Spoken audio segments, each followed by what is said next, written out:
Let me tell you, I'm very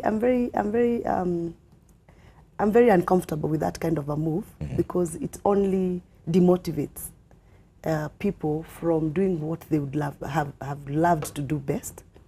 And I believe if you want people to perform, because I think for me, I have invested quite heavily when it comes to human resource issues.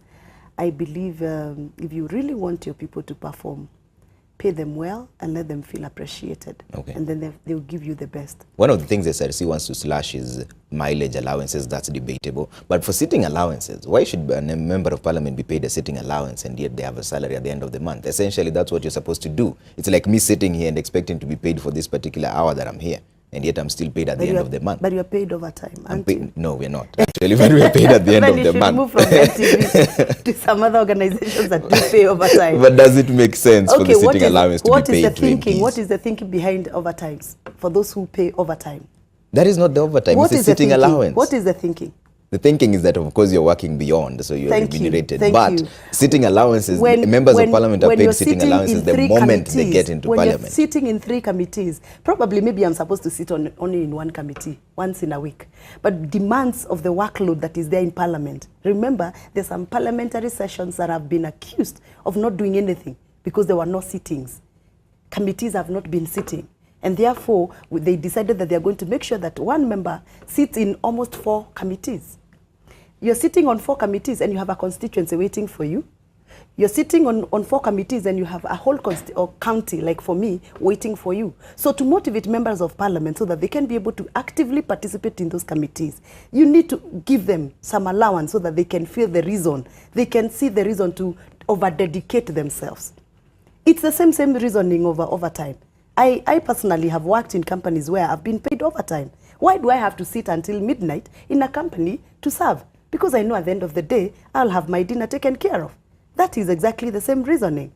Honestly, members of parliament are human beings like any other. They are workers like any other worker. So if the rights of workers and procedures of workers in terms of slashing and increasing and adding their salaries and allowances are followed, even for members of parliament, honestly, should be followed. You talked about procedure, yeah, that we'd give you that. But isn't it unfair to ask for them sitting allowance and mileage allowance to be restored at this particular time? Why do doctors get extra pay when they operate overtime? For example, why do surgeons, yet they are employed by the government, get extra pay when they operate on extra hours? But the question is isn't it unfair at this particular point? Because, for example, nurses are still on strike as we speak because of a CBA. And all these issues are revolving around funds. Isn't it unfair that MPs want to be paid sitting allowances at this point? Let's use the right procedures to slash and add. But let's not play hide and seek games. So you're going to support this move? Definitely, yes. I want to be paid well. I worked. I fought it out to be a member of parliament. I campaigned. I used my resources. I want to be paid well. I want to be honored for who I am, for what I have been able to achieve. I want to be the pillar to protect your families. I want to be the person that you can count on when it needs, when there needs to be filled. About the salaries, I think there is so much hullabaloo about. Probably what I said yesterday was not in line with what my people expected.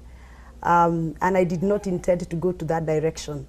For me, I have been serving my people without quite much resources, and I think I have delivered in the past, and I'm very confident that I'm going to deliver even in the future.